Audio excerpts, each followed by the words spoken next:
Oh my God guys, swimsuit competition na mamaya. Kaya, support lang tayo kay Alexie. Pero guys, may isa din akong favorite sa swimsuit. Itong si Taguig.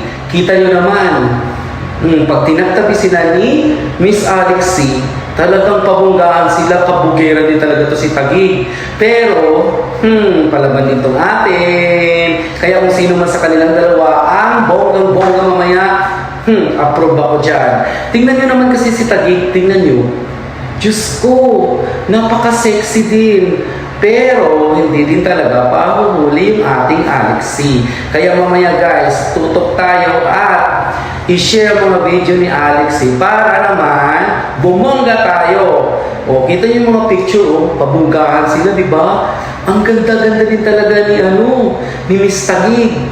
Si Taguig talaga guys, kung halimbawa man, maganda rin talaga siya. Oo, lalaban siya. Feel ko papasok dito sa top 5. So, doon na lang talaga sila magkakatalo sa Q&A. Pero, sana naman, si Miss Alexie pa rin ang bubongga sa kanila. Oo. Tingnan nyo, ang bongga talaga ng mga post nila. Hindi mo talaga kumbaga walang tapon. Bonggang-bongga, pwede silang sasalang agad. Oo, iba din kasi yung dating ni Miss Alexie sa swimsuit niya.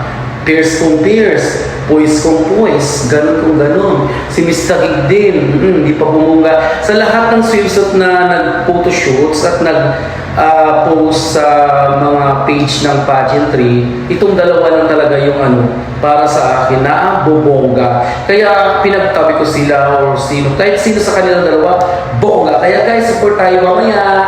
4 p.m. dyan sa Pilipinas.